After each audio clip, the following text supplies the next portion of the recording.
COVID-19 has come. It is not so fun. We're caught in between. This is not a dream, but we're making it work. We're making it work. Let's get to work.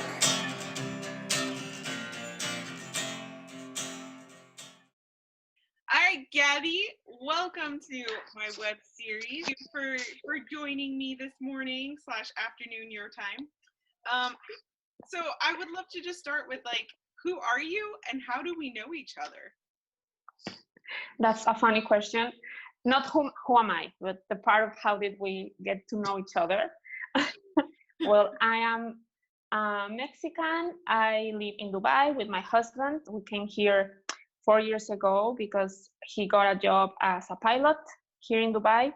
I'm a lawyer, but I don't work as a lawyer here because my background as a Latino lawyer has nothing to do with Middle Eastern lawyer and common law.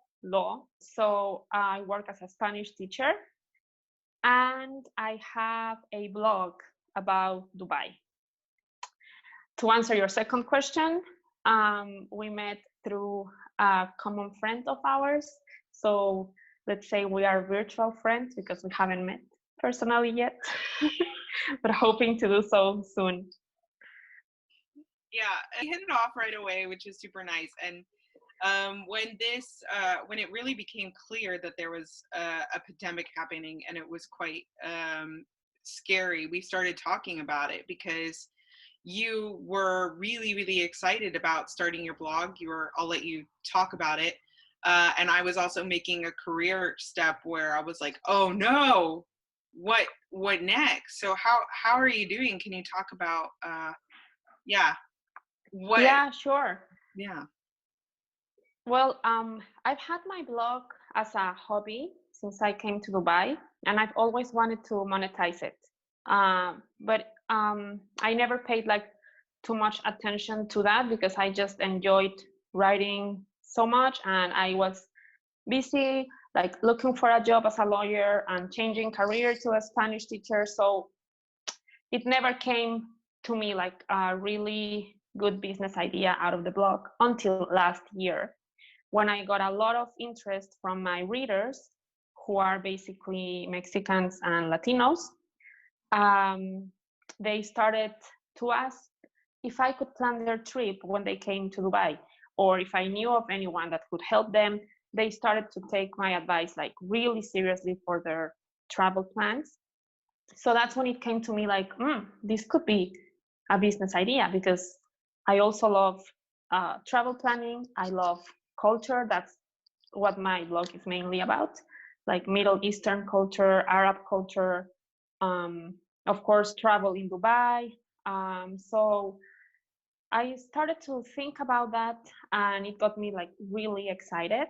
So the last months of last year and the first months of this year, I spent a lot of time planning the business model, planning the new content, because I had also to change my mindset from having this as a hobby to having this as a business. So I had to start writing content that went with that new idea, with that new project. And I was on the way to get my license here in Dubai. I even had a couple of clients that were going to travel here in April and in May. They had, of course, to postpone their trip. So everything just came to a stop. It was really sudden.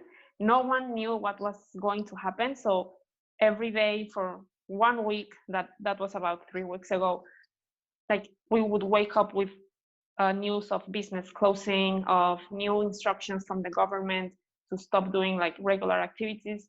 And suddenly they just stopped all flights. And well, so I just had to stop, planning and put all of this under a pause. So it's been really hard emotionally, because you put a lot of effort in your project and then suddenly it just stops. You also start planning financially, and so it's a lot of uncertainty. So emotionally, that's a struggle. but also professionally, to have this new project come to a stop. I know a lot of people can be identified with this feeling of suddenly there's nothing you can do and you feel like you're wasting time because you were on this like role of activity and productivity and suddenly it all just stops. So yeah, it's been hard, but now I'm focusing more on like the consequences of this in like a larger scale, not only on my business. Like now I'm really worried about what's going to happen with the world. So it's like ups and down and shifting moods and things like that. But how are you trying to just focus on what you can influence? Yeah, well, it's really hard, as you say, to focus, but I think it's also our responsibility to be healthy mentally and physically, because when this is over, the world is going to need us like on shape, right? So I try to, well, I spend a lot of time with my toddler now. She's 1 year and 4 months. So it keeps me like really distracted. Also, when I have the time, when she's napping, I read a lot. I love to read. So I read books, not the news, to keep my mind distracted. I'm also exercising. My husband, he's not working either now. So because he's a pilot, he stopped working.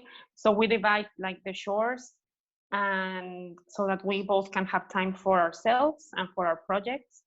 And regarding my new business and the blog, I am trying to keep it as dynamic as possible to distract myself and to distract my readers and my followers. So I'm posting on Instagram like all these polls about which places would they want to go. I'm showing them more things about the Middle East.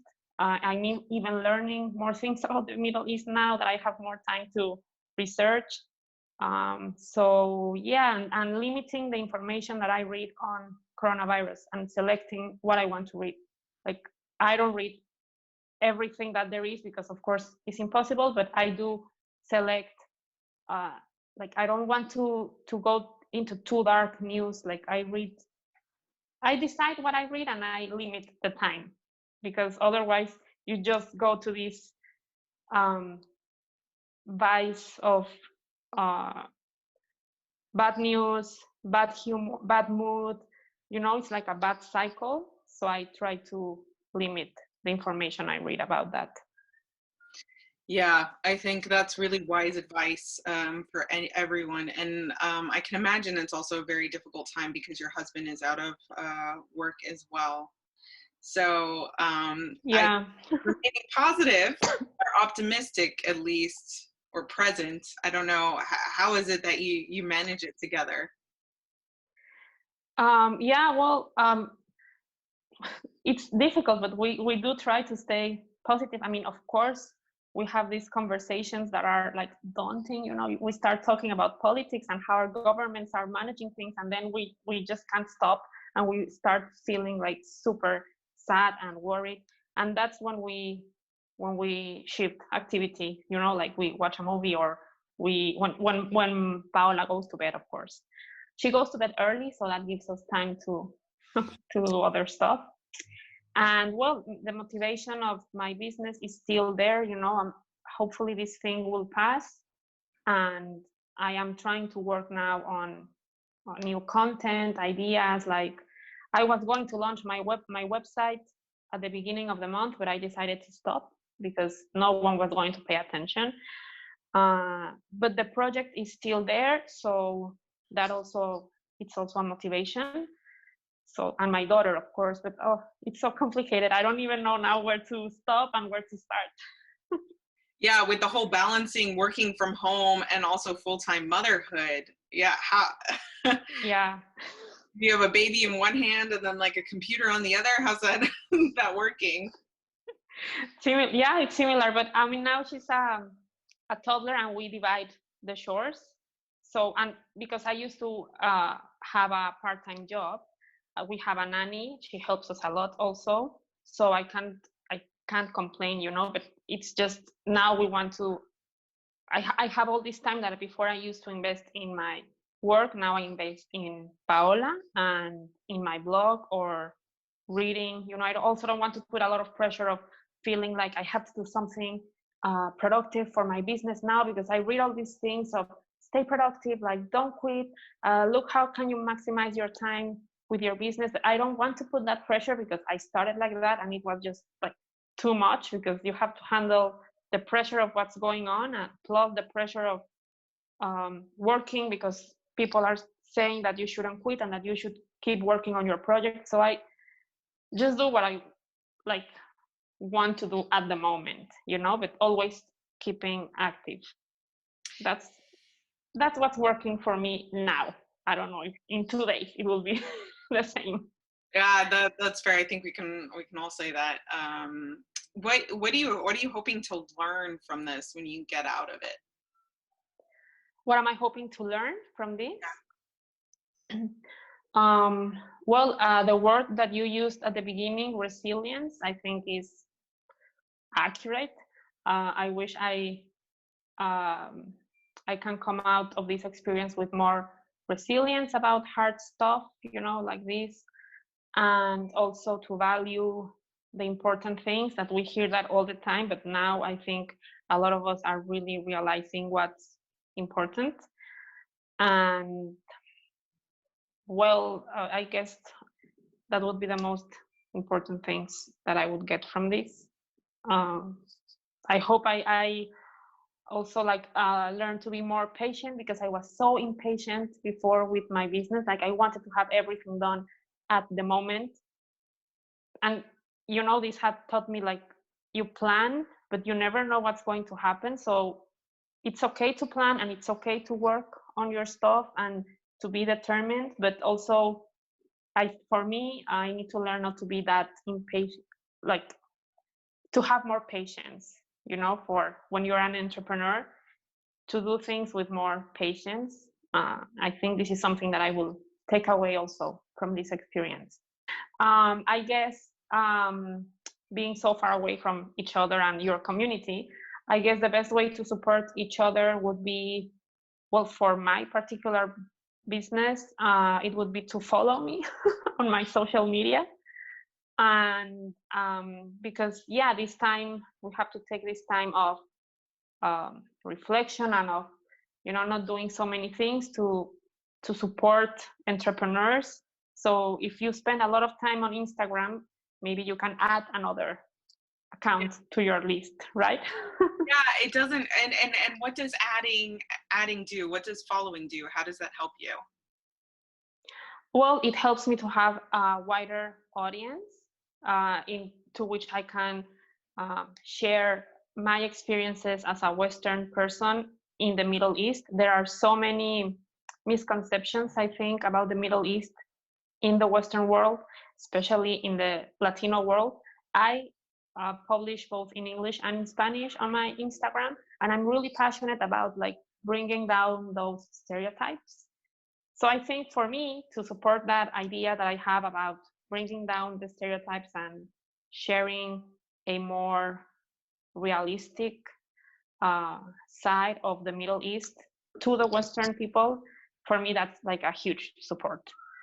Oh, that's awesome. Well, I think we can do that. I will put your link in the video for your Instagram, and it's a really good yeah, it's a really good time where we can stay connected. We can try and figure out how to support each other, and yeah, maybe we can learn something from each other in all of this. And I appreciate you. Yeah, I'm sure we will. I appreciate your advice and your time and being my second interview. Thank you, Lauren. Gabby. Take care. COVID-19 has come. It is not so fun. We're caught in between. This is not a dream, but we're making it work.